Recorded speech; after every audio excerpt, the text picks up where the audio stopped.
know, one of the most common food items that you can hit in the U.S., no matter where you are, whether you're in Dubuque, Iowa, or Clifton, New Jersey, or New York, is the pizza. It's become a food that's synonymous with college and with late night dinners when mom gets home and she doesn't want to make dinner. You know, she's been working all day, and it's either you get some Chinese to go, or most likely it's pizza. Kids love pizza. No kid ever said, I don't want pizza. Never, never, never. Everybody wants the pizza. And I like pizza too, but I was brought up in a section of Brooklyn where it was very close to Coney Island. And when you take the bus down to Coney Island around Surf Avenue, there was Nathan's, the home of the hot dog, the paradise of hot dogs, heaven on earth, basically, for anybody who loves hot dogs. And I still love going down there. I went down there one winter with Joan. It was freezing. It was January. We took some godforsaken BMT train down there to Surf Avenue and got off and ate hot dogs like animals there on the sidewalk. But they also had a great Knish place next to Nathan's, who were the Shatskins, who were the Knish kings and who were Joan's relatives, you know. And they, along with Mrs. Stall's down on Brighton 10th Street, were the reigning rivals in the Knish battles in Brighton Beach and Coney Island, you know. Both had their turf, so to speak, and both had their devotees. I was a big fan of Mrs. Stall's because it was easier to get to. I got off my subway, went across the street, you get a cabbage or you get a potato Knish, or they had all kinds of weird varieties. I never liked a kosher Knish, but in terms of potato and onion, you know, cabbage Knish, they're just fabulous. And also, the thing that was nice about around Nathan's was they had some really good pizza places that were on the sidewalk. And even as a kid, I remember tasting some of the pizza there. It was just like heaven, you know. It was an old oven, the old style oven, you know. And it was made in the old style. I remember getting a pizza there, which was a pizza made with fresh tomatoes, just sliced on top, and some fresh basil, very thin, you know, baked. Even as a kid, I knew it was paradise. I hit paradise.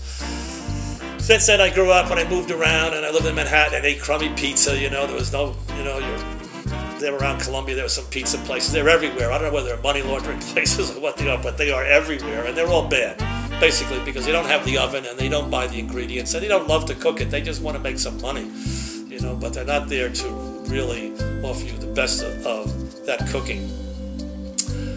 Back when my kids were little, and I always lived in Manhattan. I never moved out of Manhattan. I went to Columbia, and then I just went out and I got an apartment. I got married and raised kids in Manhattan, and I didn't leave Manhattan until I came down to Florida in '79, except for a brief respite over in New Jersey at a big condominium that had been built across the river, which I wanted to get into just for tax reasons. I was making a lot of money at the time in the computer business. But most of my life was spent in Manhattan, and I remember going down one day because I had, during a divorce, I had lived on 4th Street. And I remember going down to Bleecker, which was around the corner, and dropping in this place, a little nondescript place in the Italian section called John's Pizzeria. And it had maybe, it's big now because it's been discovered, but it had maybe 10 little tables. You know, there were little booths on the side, and maybe a long table in the middle. But I had one taste of their pizza, and my mind went back immediately to that place on Surf Avenue. You know, it was the same oven, the same care, the same sauce. It was just, the cheese was the best. It wasn't gopped up. It was just enough to make it right. The olive oil and the seasonings. And I went there with my kids. My kids grew up on that pizza. They just knew what the best pizza in the world was. And John's is the best pizza. If you get a chance on Bleecker Street, if you're in Manhattan, get a cab, go down there. I know it's going to be crowded like it was not in the past, you know, during my youth when I was in my 30s or so, early 30s. But it's there, and it's doing a box office business, and they still use the same oven, and they're doing it the same way with first-class sausage and, you know, first-class mushrooms. No shortcuts. About 10 or 12 years ago, if my memory serves me correctly, it could be longer, but a pizzeria moved into Main Street. It was an old dry cleaning place. It was called Il Panificio. And I eventually wound my way down there. I had heard about it. It was good. I walked in, had a pizza. In my mind, I went into Nirvana, basically. And that long chain from Surf Avenue to John's at Bleecker Street was completed by Il Panificio. You cannot get a better pizza. These guys know how to make pizza. They know about John's, you know. They don't give any quarter to John's. They're there to, they acknowledge, you know, yeah, John's. But their pizzas are great. There's always, as you see from some of the pictures there, there's always 10 that they've cooked of all different kinds. And they have my favorite, that one with tomatoes and the fresh herbs on it, you know. But they have so many different combinations. Down at the new one, they have a breakfast pizza, which is fabulous, which is egg and ham and onion, which is just a thing to start off the morning with one of those babies out of the hot oven, and you have a little cappuccino or a little you know, cafe au lait, or even a little espresso if you want that double kick, you know. But their pizzas are great. They can be ordered whole. You can order the pie and just eat it there and then take the rest of it home. You can order it to go. They now deliver down to South County, where I live, because they're in Gulfgate as well as Main Street, you know. And 2 slices of their pizza of any kind. Get yourself a soda or a beer or wine, whatever you want to drink there, you know, or coffee. And you can't do better. Basically, there's no higher level you can go. You know, that's the highest level in Nirvana that you can go, is to eat their pizzas. Nothing's even close. Well, in fact, I shouldn't say that. If you have to slum, then in fact the second best, believe it or not, is a chain. It's Sbarro's, which you will find over in the Sarasota Square Mall, which is not a bad pizza for a chain, but it doesn't compare to the mother of all pizzas, as they would say in the Middle East. Excuse the expression, and that's when you go to Il Panificio. They also make great bread. You know, they're a bakery, basically. They're guys who know bread and pizza. They're not just some guy who puts something together with a can of tomato sauce and some paleo cheese. These guys know what they're doing. They have a nice espresso bar there. I'm not too keen on the Italian espresso. It's a little bitter for me. I like the Cuban espresso better.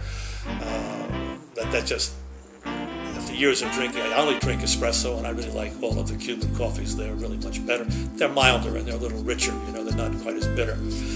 But if you have a taste for the Italian espresso, it's a good one. They have a great bar there. You can sit, you can have your pizza.